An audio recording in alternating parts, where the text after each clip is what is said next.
Hello students, चलो इस questions में क्या दिया हुआ है कि two stream of photon possessing energy equal to 5 time and 10 time the work function of metals are incident on the metal surface successively.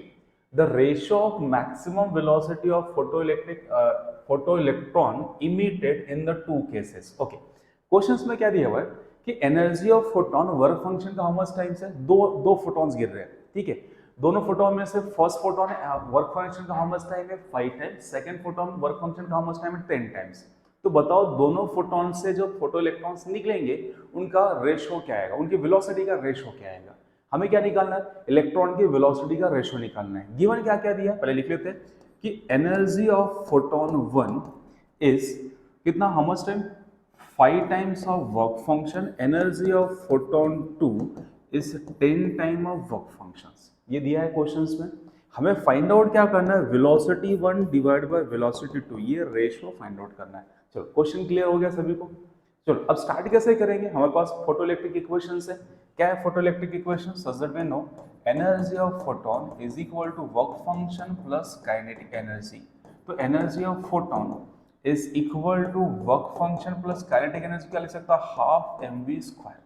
अब इसमें क्या करते हैं, one by one cases put करते हैं। पहले फर्स्ट केस पुट करते हैं। तो energy of photon 1 is equal to work function plus कितना आएगा 1 बाय 2 काइनेटिक एनर्जी v1 का स्क्वायर।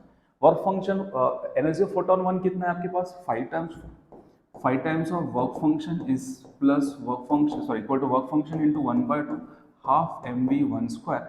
तो ये इसको सेपरेट हो गया, how much is 4 time work function is equal to half mv1 square. तो ये हो गया फर्स्ट इक्वेशन। ना अब सेकंड क्वेश्चन या सेकंड केस क्या दिया अपने पास, एनर्जी ऑफ फोटोन 2 कितना 10 टाइम्स। तो इसमें सब्स्टिट्यूट करते हैं, मेरे पास ये क्या है आपका मेन इक्वेशन, कौन सा, ये हमारा मेन इक्वेशन है। इसमें हम दोनों cases one by one substitute कर रहे हैं, ठीक है। चल तो एंड लिख सकता हूं मैं, सेकंड में क्या आएगा, energy of photon 2 is equal to work function plus half mv2 square.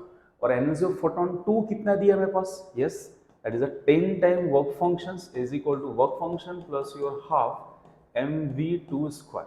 Subtract कर लेते हैं, कितना आ जाएगा अपने पास यहाँ पे 9 टाइम्स ऑफ वर्क फंक्शन, ठीक है, that is a 9 times of work function is equal to half mv2 square, that is second equation. दो इक्वेशन मिलके बस दोनों को डिवाइड कर लेते हैं। इन दोनों को डिवाइड किया, कितना आएगा ये 4 time work function divide by 9 time work function is equal to half mv1 square divide by half mv2 square. यहाँ से वर्क फंक्शन कैंसिल, ये कैंसिल, कितना आएगा आपके पास v1 बाय v2 आएगा, स्क्वायर रूट ले लेते हैं। कितना आएगा आपके पास, ये 4 by 9 is equal to v1 square divide by v2 square. चलो स्क्वायर रूट ले लिया, कितना आएगा आपके पास v1 divide by v2 is your 2 by 3, ठीक है। क्वेश्चन इजी है, ठीक है। आपको ऐसे क्वेश्चंस में जब दो केसेस वाले क्वेश्चंस दिए रहे तो आपको करना क्या है, जनरल इक्वेशन डिराइव कर लेना है। जनरल इक्वेशन कहाँ से लाओगे, अपने पास ऑलरेडी है फोटोइलेक्ट्रिक इक्वेशंस। फोटोइलेक्ट्रिक इक्वेशन को जनरलाइज कर लेना, दोनों cases one by one put करो। पुट करने के बाद फिर दोनों को डिवाइड कर लो या दोनों को आपस में इक्वेट कर लो। क्लियर, समझ में आया? चलो, थैंक यू फॉर वॉचिंग।